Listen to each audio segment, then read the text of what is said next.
Kayo yung mga bago? Yes po. Hi, I'm Jean. What's your name? Izzy. I'm Clyde po. Hi, Clyde. Nice to meet you. So, this is your first day, right? Yes po. So, good luck sa inyo, ha. Pasagalingan nyo. Do your best and promote nyo mabuti ating Go to Love. Masarap siya, tas affordable. So, ayan na. And always smile, ha. Okay, sige. Have a nice day. Thank you po. Thank you po.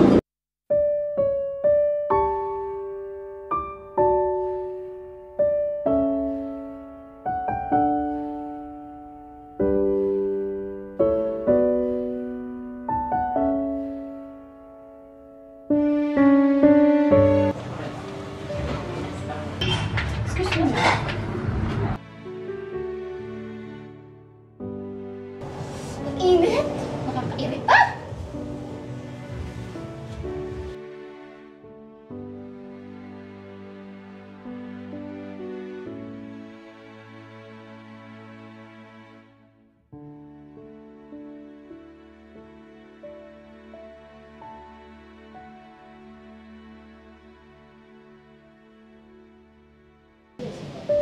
Thank you, sir.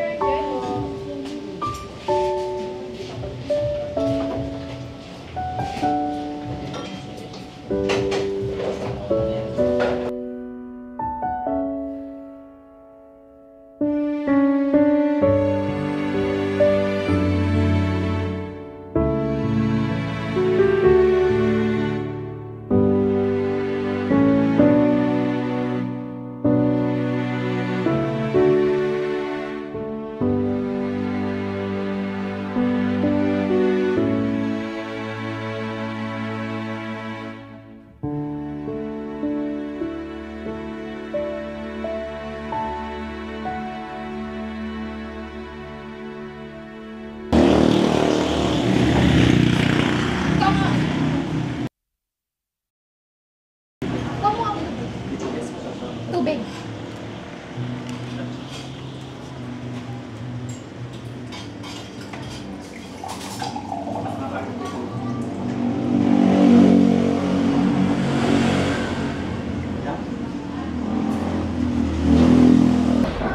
Matagal ha. Parang ang dumi. Nilinisan niyo ba ito? Opo po, ma'am. Malinis po yan, ma'am.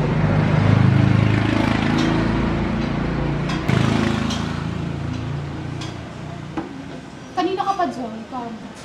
Distraction na po, ma'am. Ang dami pang linisin mo dun. Tingnan mo dun. Sa counter. Linisin mo pa. Ikot-ikot ka dyan. Wala naman ang linisin.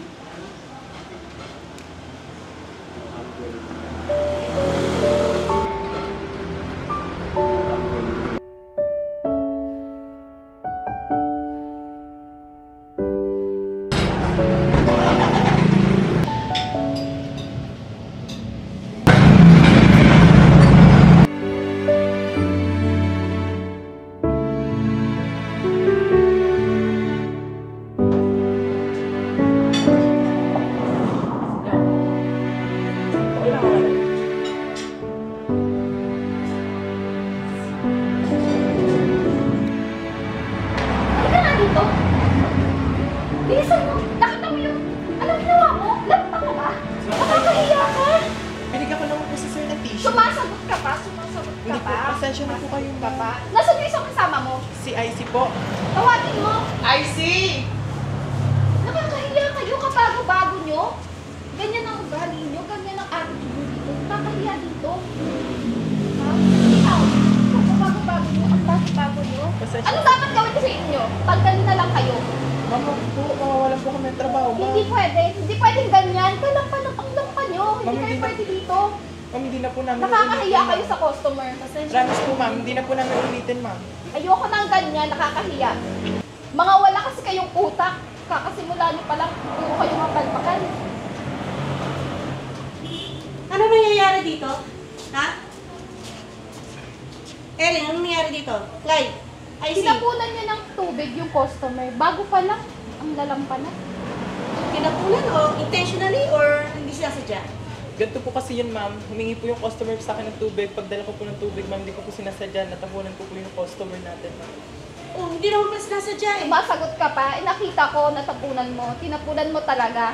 Kasi Hindi ko nga, po sinasadya, ka. Hindi kailangan ganyan ang trato, ha? Kasi syempre nagkakamali. First day nila. Ngayon pa lang sila nag-start sa work. So syempre dapat ititrain mo siya ng maayos. Bigyan mo sila ng mga pointers para masusunod niya sa principal. So wala ka dito. Hindi kaya sinabi ko sa'yo, hindi kita hinumiliate ng ganyan. Tsaka nakakaya may mga customer tayo, oh. Pwede mo silang kasabi sa loob. Tinanggap kita rito, nakiusap ka na kailangan ng trabaho. Pero hindi gaganyan mag-aamo-amo ka dito. Gaganyan mo sila. Dapat ikaw lang pagtatrato mo sa kanila. Hindi ganyan, ha?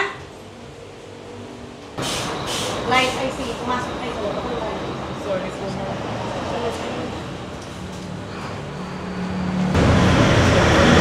Ano ba yung ginagawa mo dito? Ba't ganyan ginagawa mo sa mga taon natin dito? Ha? Alam mo, hindi porkit tayong nagpapalakad dito, ganyan mo na sila tatratuhin. Dapat matuto ka makisama sa mga staff natin. Katatayo pa lang na itong resto na to, oh. Ganyan mo na sila tratuhin. Ang dami kaya reklamo sa'yo. Masyado kang masungit, masyado kang bossy. Eh, paano kung nag-walk out yung mga yan lahat? Paano iwanan tayo? Kaya mo ba? Hindi ka makapagdampot ng tissue dito? Gaganyanin mo pa sila? Dapat matuto ka makisama. Alam mo ikaw, total hindi ka nakakatulong dito. Mabuti pa umuwi ka na lang sa bahay. Kasi kung sa'yo mo si mama doon, tumulong ka na sa bahay. Ote! Ay, naku! Ayoko na sakit ng ulo dito. Baka bumagsak ang negosyo ko dahil sa'yo. Ano maging maayos? Lalo lumalala. Wala kang magawa, umupo, mag-cellphone, mag-laptop. Parang naman sa negosyo ko ginagawa ko eh. Para sa negosyo, para lait-laitin yung mga trabahador natin. Get your things. Umuwi ka na muna. Ipapagrab ko na yung mga natin ang magamit dito. Malis ka na. Ate naman eh. Sana ma-realize mo yung mga ginagawa mo. Umuwi ka sa bahay. Doon ka mag-knock.